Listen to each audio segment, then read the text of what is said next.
एक इंटरव्यू सुन रहा था सर कि उसमें आपने ये कहा कि मैं राजनीति में आना ही नहीं चाहता था, तो क्या करना चाह रहे थे? एक्चुअल में क्या था, मैं अपनी खेती संभालता था। अच्छा, फार्मिंग करता था। मैं अपनी पढ़ाई खत्म करने के बाद खेत में आगे लग गया। ग्रेजुएशन के बाद? हाँ, वहाँ पे हमारे गांव का चुनाव था, पंचायत का। और जब पंचायत का चुनाव गांव का हो रहा था तो गांव की सर्व समिति हो रही थी, बैठ करके पंचायत चुनी जा रही थी। मेरा वोट तेजाखेड़ा में है। अब तो मैंने चुटाला गांव में बनवा लिया अपना वोट। अच्छा। पहले उस वक्त तेजाखेड़ा में था। तो गांव के लोग सारे आए, आकर के कहने लगे सर्वसम्मति होगी, हमने फैसला कर दिया, इसको सरपंच बना रहे हैं, इनको मेंबर बना रहे हैं। लेकिन एक जगह बात अटकी हुई है, वो सिर्फ आप ठीक कर सकते हो।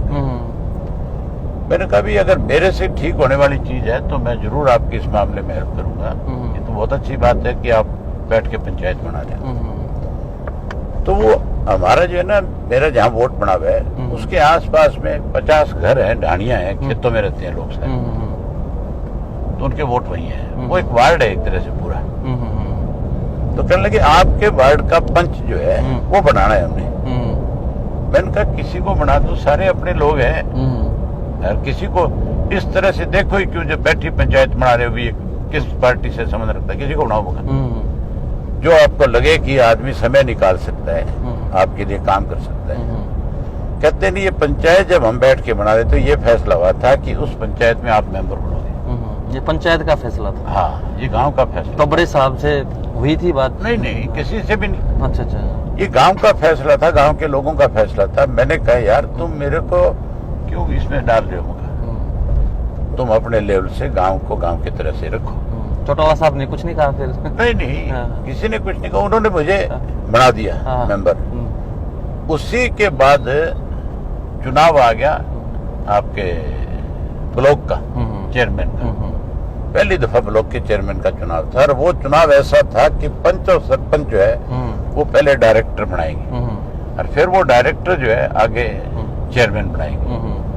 तो मुझे सारे जितने पार्टी के लोग थे उन्होंने आकर के कहा कि भाई ये चुनाव तो अब चेयरमैन वाला भी तेरे को लड़ना पड़ेगा। तो मैंने कहा ठीक है, जब तुम्हारा ये फैसला है तो मैं लड़ लूंगा। भजनलाल की सरकार थी? भजनलाल की सरकार थी।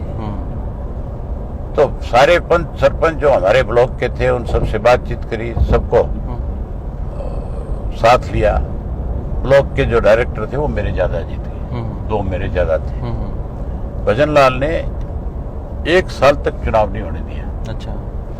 डेट डिसाइड कर देते थे, कभी छुट्टी भेज दिया, बीमार हो गया, कोई और बहाना लगा लिया। आखिर हाई कोर्ट से मुझे आदेश करा करके वो चुनाव कराना पड़ा, और फिर मैं वो चुनाव जीता, चेयरमैन बन गया ब्लॉक का। तो डायरेक्टर्स को नहीं, क्योंकि सरकार होती है तो कई बार कोशिश करी, तो जो लोग मेरे चुने हुए लोग थे मेरे साथ पक्के थे, वो टूटे नहीं उनसे। जी। फिर उसके बाद जिला परिषद का चुनाव आया,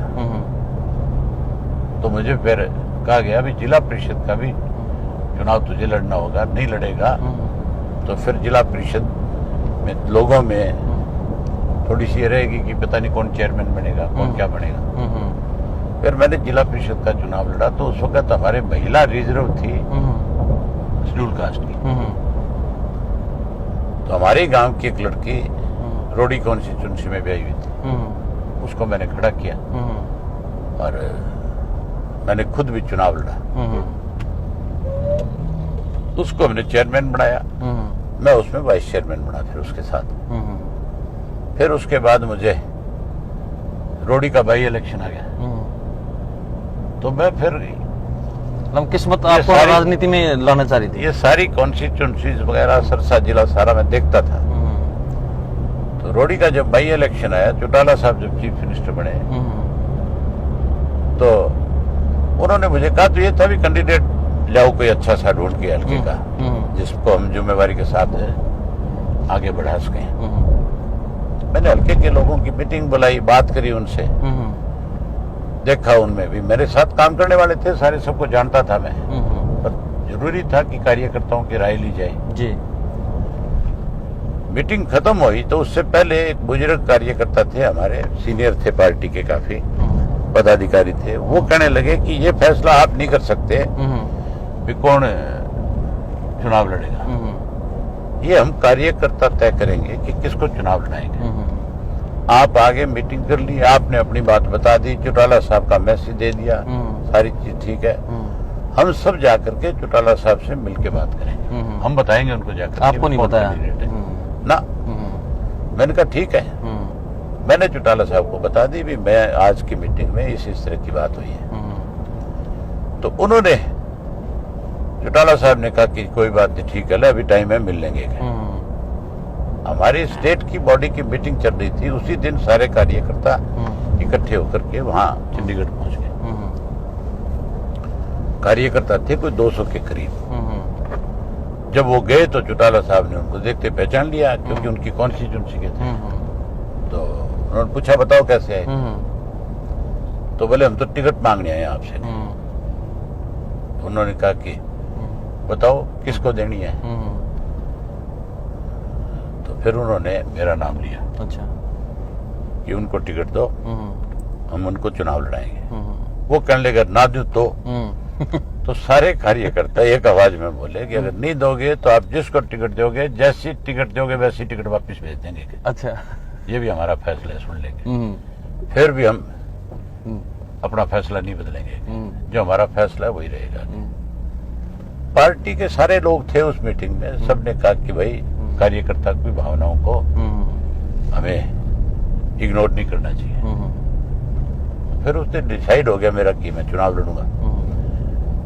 और उस चुनाव में मैंने किसी एक भी पार्टी के पदाधिकारी को, स्टेट के को, या किसी एमएलए को, मिनिस्टर को, चौटाला साहब को, किसी को भी कॉन्स्टिट्यूंसी में नहीं आने दिया। अच्छा, खुद ही आपने? मैंने कार्यकर्ताओं को कहा, मैं बोला अगर तुम मेरी टिकट लेकर के आए हो तो मेरा चुनाव तुम लड़ोगे, मैं भी चुनाव में